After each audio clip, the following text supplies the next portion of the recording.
Tashidale, and welcome back to Vajrayogini. This is week 5, and we have gone through some of the preliminary practices, prayers, and so forth, and now are at the self-visualization as Vajrayogini. So at this point, we are going through the process of visualizing ourselves as Vajravarahi.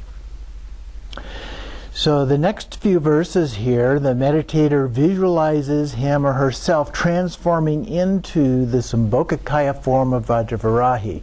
And of course the Sambhogakaya form is the normal form in which we do the visualization when we are doing deity yoga.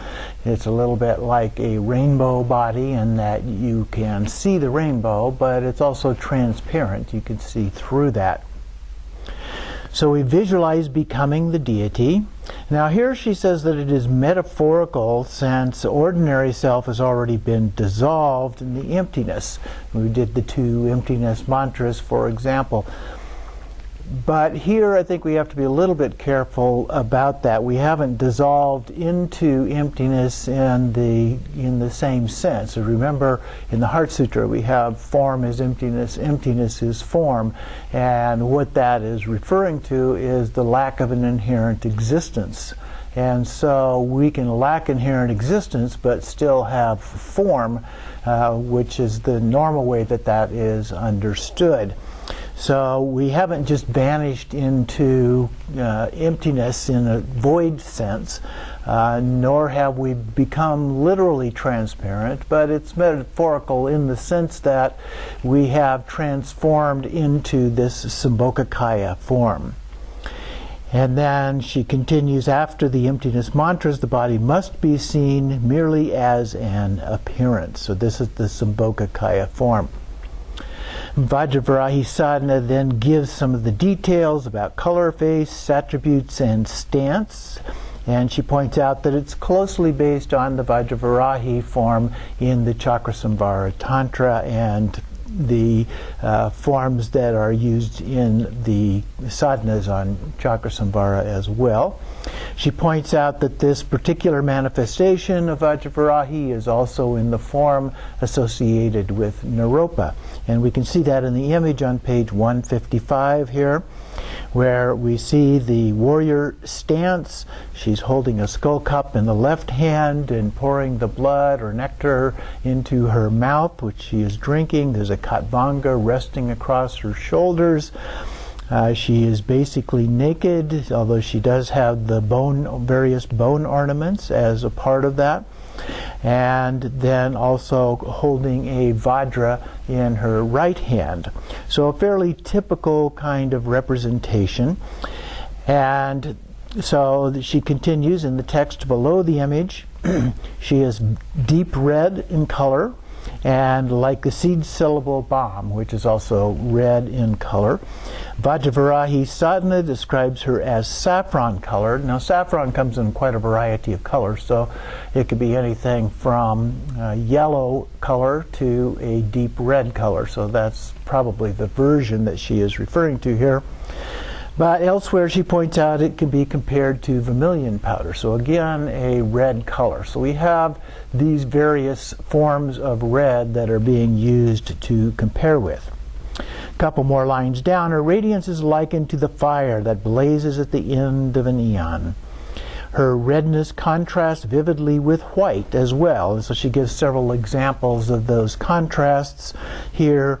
The yogin sees the red lotus juxtaposed against the white dharmadaya, the red sun disk versus the white moon disk, the whites of her rolling eyes against her red irises, the streams of blood falling from her gleaming white skull splashing against the garland of white skulls.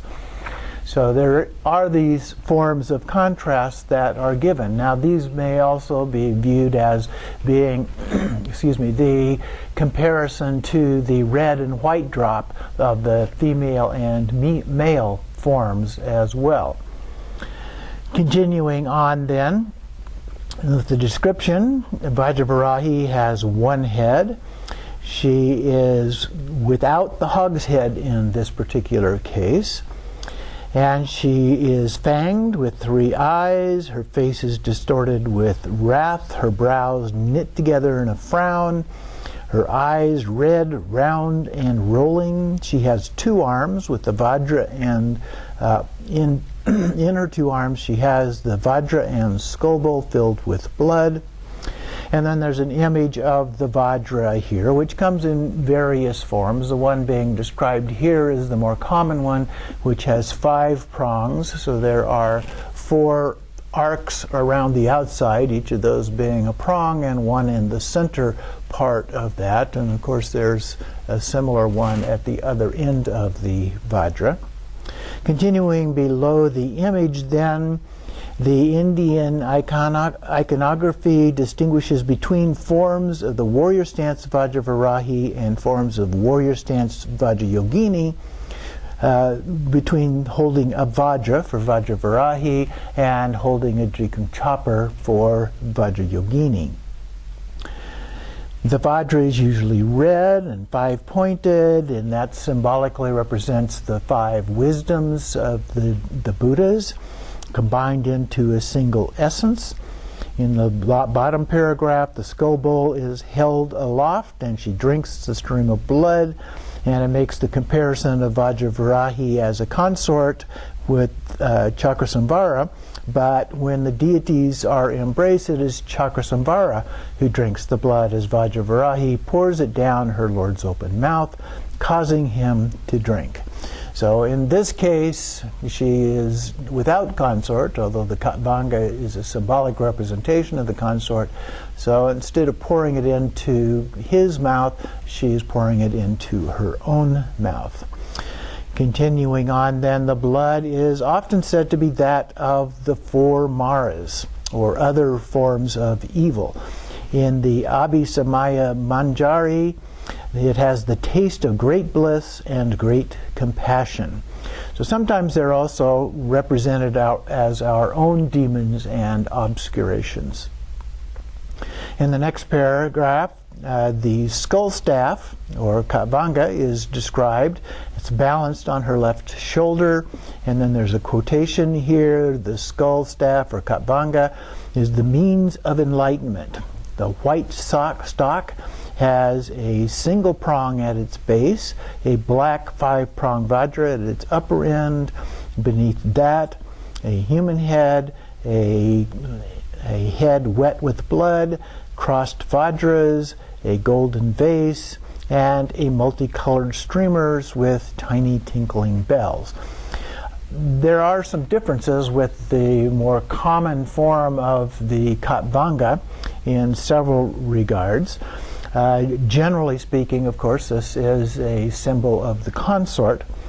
The prong at the base, she says a single prong at the base, just is in the image that is on this page, on 157 here, just shows a single point. But oftentimes it's actually the top part of a Vajra that is represented here, where it's the 5 prongs at the base sticking down. And so a half Vajra, if you will. The crossed Vajras mentioned here often represent either the relative and ultimate forms of truth, or compassion and wisdom as a part of that, which are also relative and ultimate.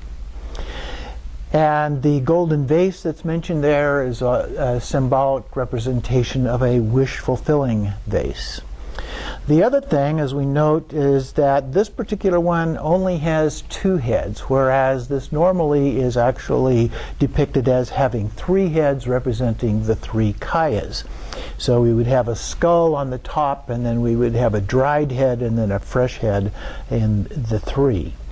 Now, it is possible that in this particular version it could be the Dharmakaya as the skull and the other as the form body, which joins together the Sambhogakaya and Nirmanakaya, because that is another version of this.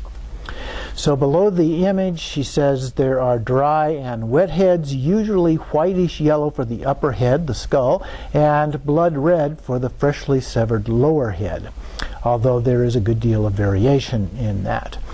Then she does mention that there is a different kind with 3 dried heads.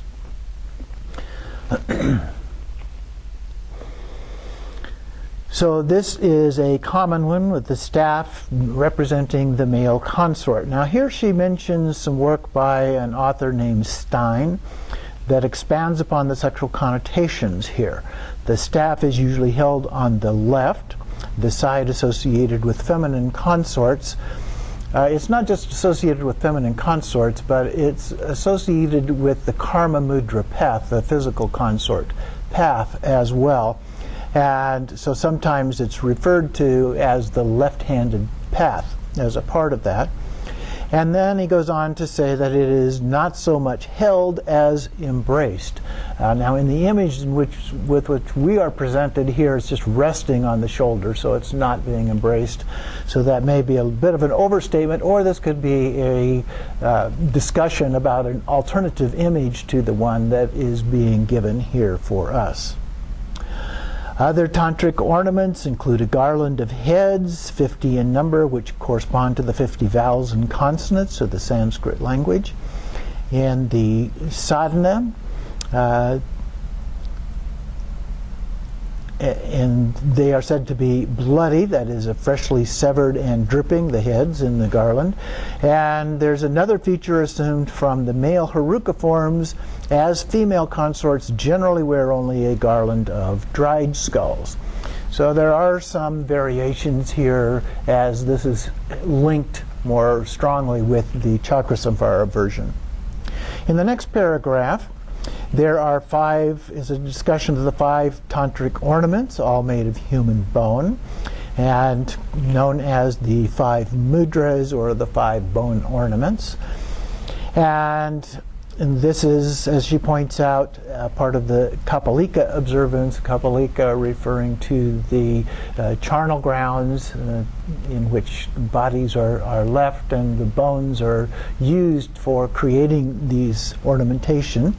These include a chaplet, which is a crown, is a more common word, earrings, a necklace, armlets, and a girdle, or usually it's called a skirt.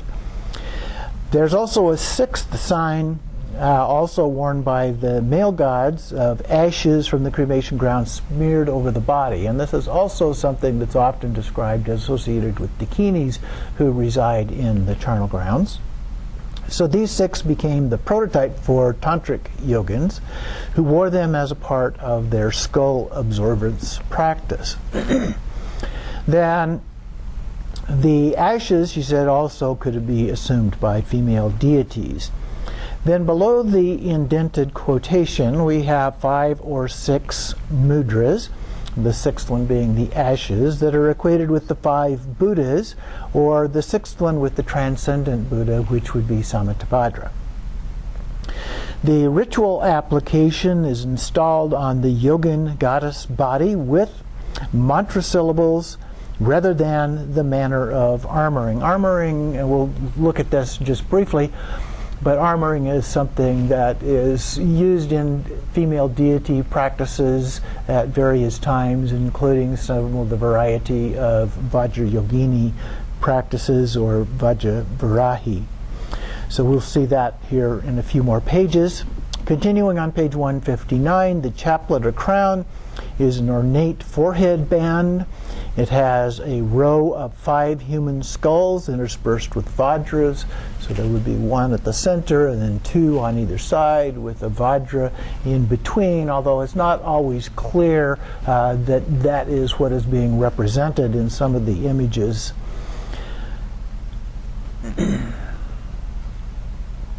And then it is common for the central skull to manifest the seal of the particular deity to which that family belongs. And so in this case, just above the central skull, the crown, the top of the band, just above that, in this case, is Vairocana, who is associated with Vajravarahi. So in our sadhana, the next stage of the meditation is where that is described. The Vajravarahi's hair is loose and disordered, a statement of her untrampled sexuality. Some hair, perhaps her matted locks, is fastened on top of her head by a hair clasp formed of a double Vajra. The other mudras are also of human bone. The necklace earrings are often depicted as two large hoops and two sorts of armlet on each arm. One is actually a bracelet and the other one worn around the upper part of the arm. There are in some cases also anklets included.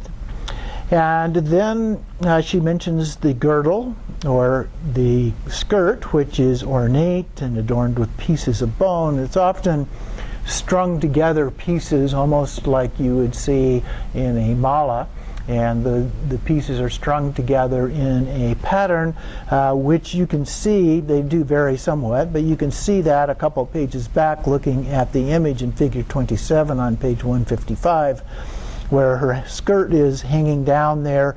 It looks more like lines rather than a string of beads in this particular case in the image itself, but it's a very small image, and as a result of that they may not have been able to very effectively draw in all of those tiny pieces.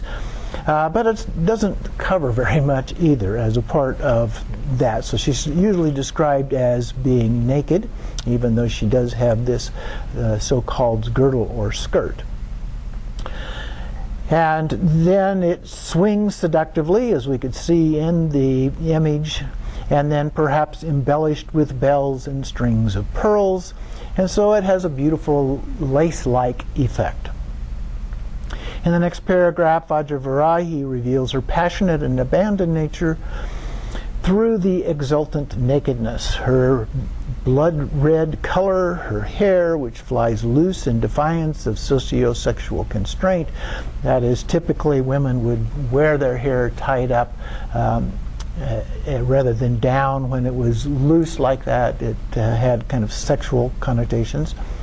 On occasion, she is described as menstruating. I had an empowerment from Traga Rinpoche, who described that as coming down from the vagina, and the image that we were given showed 3 streams coming down from that position. She is tantalizing with fresh youth, erotic sentiment. Her breasts are firm and raised, her form tender and lovely. She is overcome with lust, and she laughs with her mouth open and her body with goosebumps. Perfect receptacle of great bliss. Continuing then, another aspect is her compassionate wrath. This is particularly evident in her stance, the classical pose of the warrior stance associated with Naropa, with a flexed left leg and a stretched out right leg. At the bottom of the page, and just as Chakrasamvara is visualized trampling upon the corpses of the supreme Shaiva deities, Bhairava and Kalarati, so is the solo Vajravarahi. Now, sometimes they're described as being a little bit different than that in various sadhanas. So the left foot is on Bhairava's head and the right foot upon Kalarati's breast in this case. Then she goes on to describe these from other sources. And at the bottom of that paragraph on 160 at the top of the page here, she mentions in general terms the subjugation of the Shaiva deities represents Vajravarahi's conquest over all evil. Whether that represented by another religious system or other Brahmanical gods are sometimes trampled upon too. So there's a variety of ways in which that is included here. Or of evil per se in the classic guise of Mara, the Buddhist embodiment of the defilements and death. So oftentimes these are simply described as our own mental obscurations and afflictive emotions. The subjugation of deities is then described. The origins are twofold. The Indian mythology of a battle between the gods and demons, of good and bad. And then the most famous example, which is the fight for the nectar of immortality churned up from an ocean of milk. Another variation of that is in which a demonic foe is defeated and forced to submit and is transformed into, their acts are transformed into devotion and service toward the gods. And so these images, these stories and ideas have also been picked up and included in some of those related to Buddhist practices as well. In the higher tantras, the myth is given its own particular slant and brought into the service of Buddhism. It concerns the entry of Vajrapani, the tantric bodhisattva, into the mandala of the Buddha Vairochana. And then she goes through this story at great length here, so you can read through that, the details of which are not so important for our purposes here. And at the bottom of page 163, we get to this section on armoring. So the yogin has transformed his outer body into that of Vajravarahi. The next step is to transfer his or her being also. And this happens in two stages. First, we protect the body of ourself as goddess with an armor of mantra syllables and then infuse it with transcendental knowledge. So the deity's outer form and its internal essence are distinguished as two beings, or sattvas. In this case, she uses the term pledge being, which is the Samaya sattva, although commonly this would be referred to in terms, this is our body, physical body here. The Samaya is the pledge or vow. And then the knowledge being, or usually called wisdom being, the Jnana Sattva. And in some cases there's a third one that she mentions later on, which is actually the seed syllable in the form described as the very essence of the deity. And so that's called the Samadhi Sattva in this case. So those would be the three in the cases where that occurs or is at least mentioned. Usually the seed syllable is just described as the seed syllable and not as the Samadhi Sattva. And then they are visualized as being one.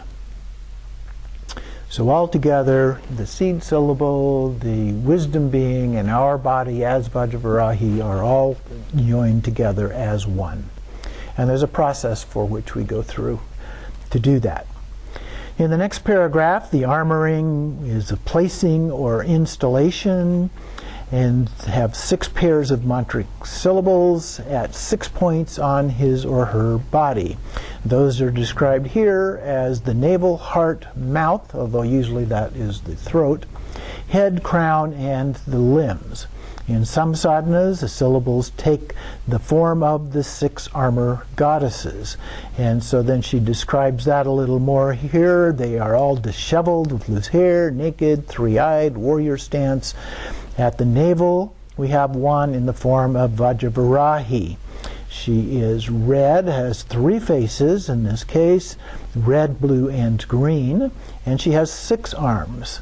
On the left, she has a skull, bowl, staff, and a noose. On her right, she has a hook, Brahma's head, and chopper. So if we look at the image on the next page, 165, at the top there, figure 30, we have the armor Vajravarahi. So this is the one that appears in the navel. And you can see the 6 arms, 2 of them, one from each side, holding the skull cup in the center at her heart, and then the 2 others on each side holding other ornaments as a part of that. Then we continue in the text, back in the middle of that paragraph, then the remaining armor goddesses are Yamani, Mohani, Samchalini, Samtrasini, and Chandika. And those are respectively blue, black, white, yellow, green, and smoky gray. And so armor Yamani is the second image on 165 there. So we can see her, in this case, with 4 arms.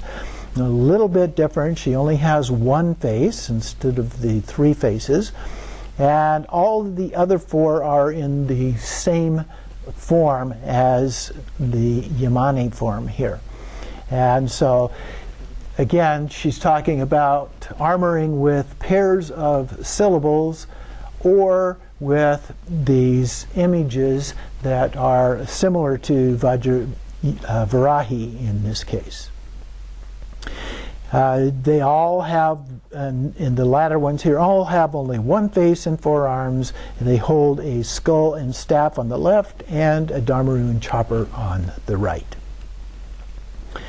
Continuing on 165 below the images then, the armoring in the Vajravarahi Sadhana is quite simple.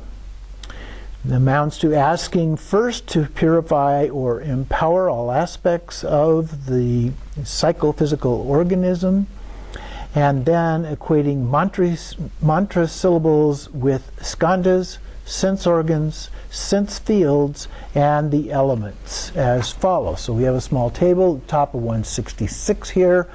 So there's 3 lines, so the senses and the sense fields are combined together here. And so, for example, for the skandhas, we have Om, Ah, Hri, Hring, Om, Hong, Hong, Hom, Hri, He.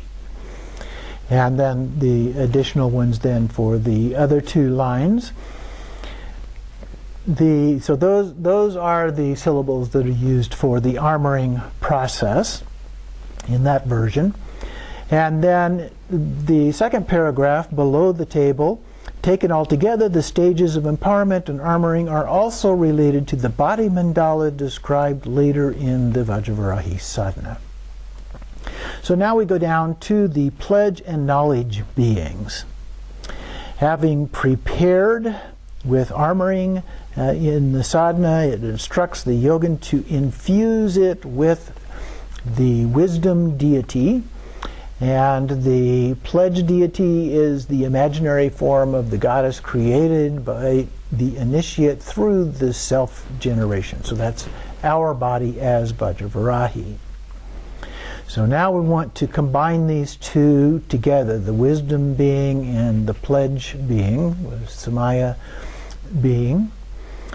And so in the second paragraph, the Vajravarahi Sadhana now describes the 2 beings, or sattvas, fused together to become one. And this occurs in 2 different ways. They're described here. First, the prose passage lists the traditional set of 4 mantra syllables. These are pronounced in Tibetan usually as Dza Hong Bam Ho, in Sanskrit Ja Hong Bam Ho.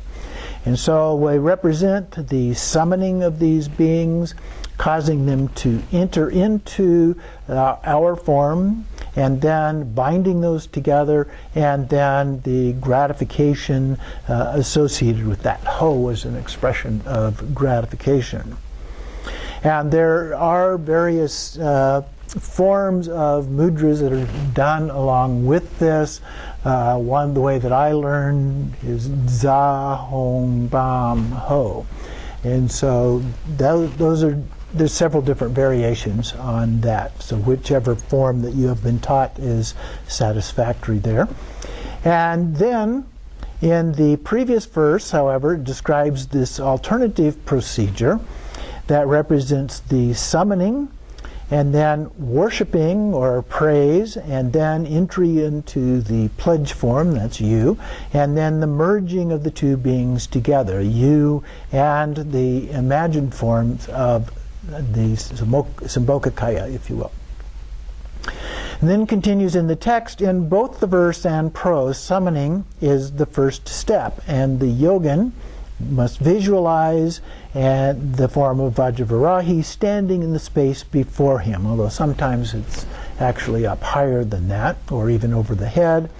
There are 2 kinds of summoning. Invitation from Akanishta, which is a Buddha field, commonly associated with dakinis of various forms, and from worldly realms of the 10 quarters, or 10 directions.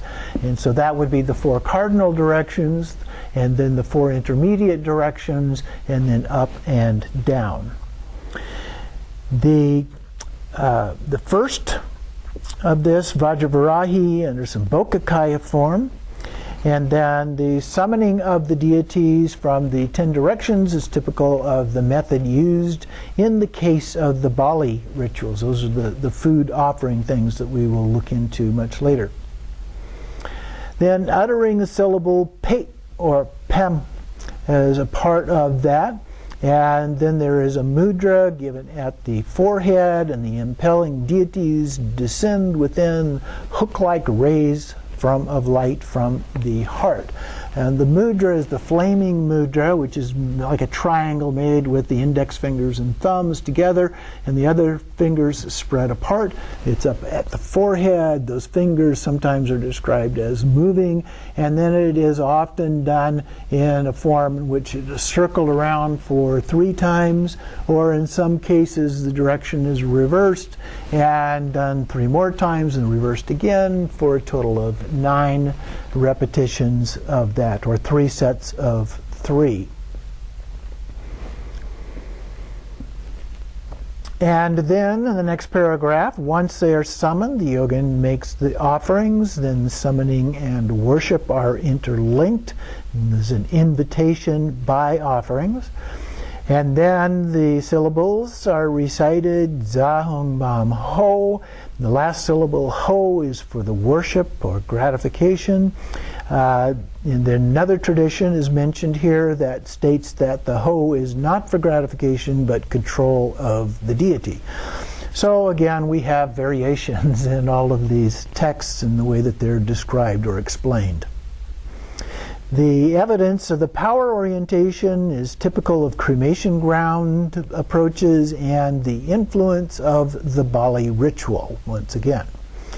Padmavajra seems to attempt to reconcile these 2 interpretations of ho by remarking that subduing means making them rejoice, pleasing them. So here we have another alternative trying to reconcile between these different forms.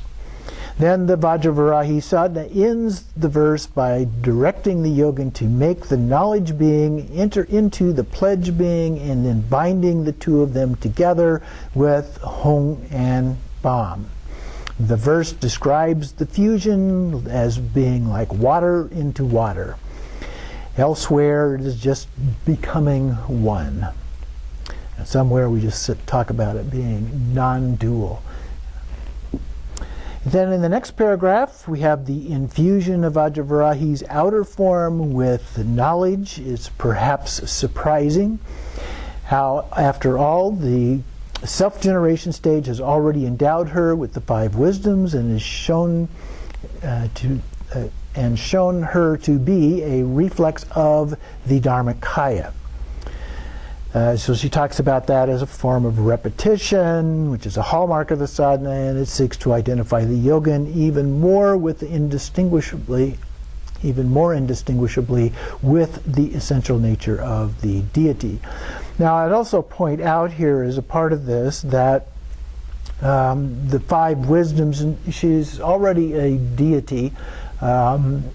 She's innately a deity, and so there really is no difference between these 2 forms as a part of this, and the repetition, I do agree, is simply a form of helping reinforce those things.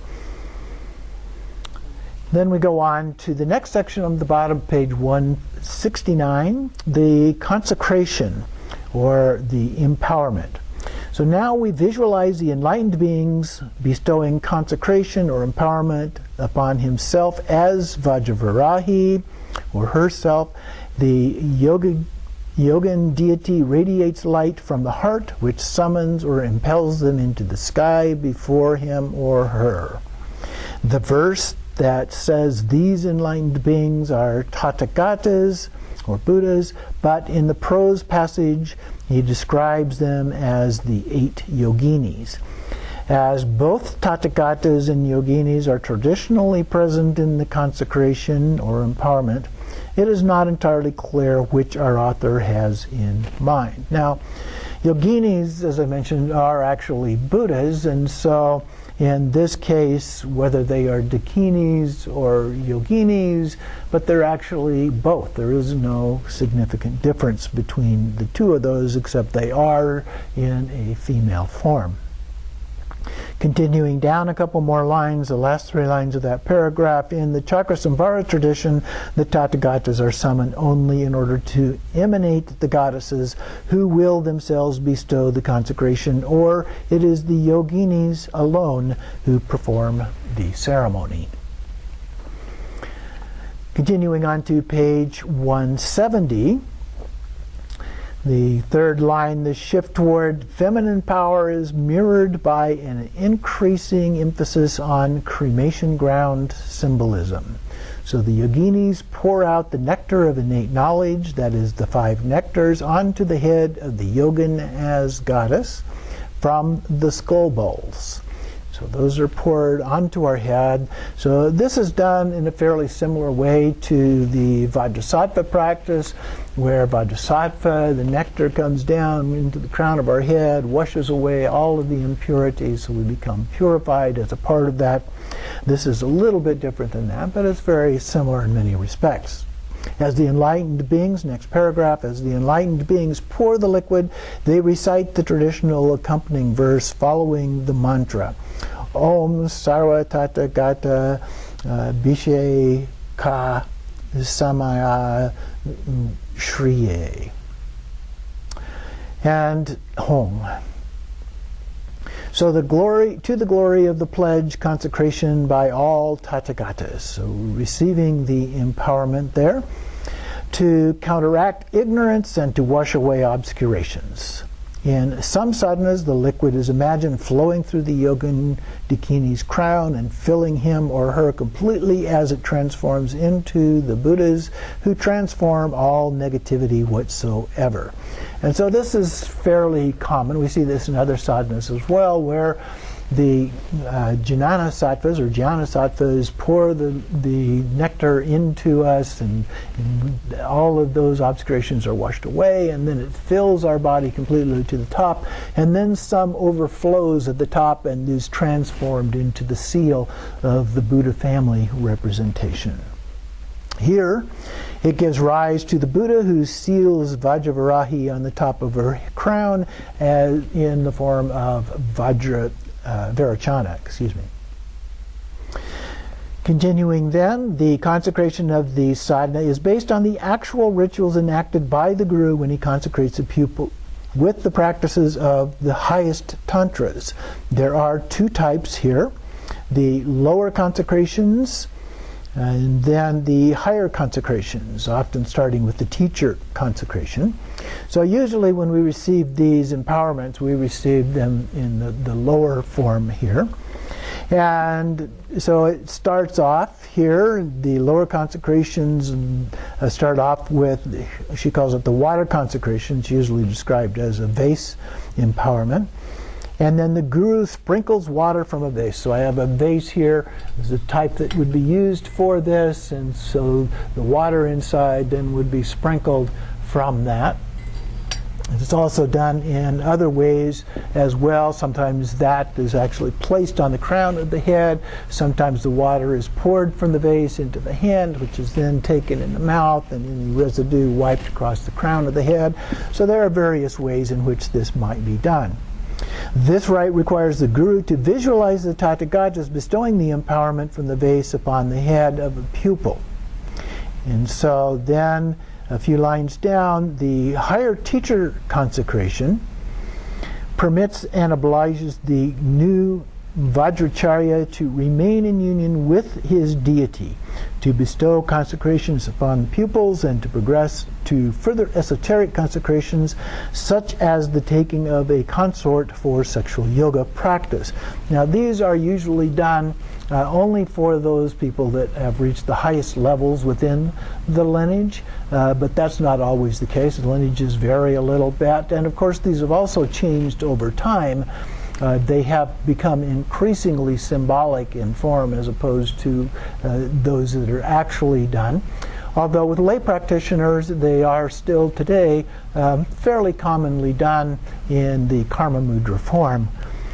The monks and nuns, though, because of their commitment, vows that they make for celibacy, those typically do not do that, although sometimes they give up those vows in order to go do those, and then sometimes come back from that and retake their monk or nun vows as a part of that. So it's done in a variety of ways here.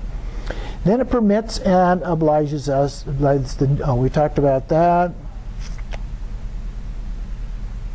Similarly, the consecration in the sadhana requires the yogin to preserve the form of the goddess, so imagining, and it paves the way for the meditations based on the sexual yoga, both in the visualized form and in the actual form. On the top of page 171, it then follows the consecration with typical acts of worship. Puja goddesses are visualized, worshipping the newly consecrated yogin goddess, the practitioner as Vajravarahi. This verse also refers to ritual worship called tasting of the nectar, although the rite's full exposition is reserved for the final section of the sadhana. So we'll take a look at that somewhat later on. So now we will take a little break.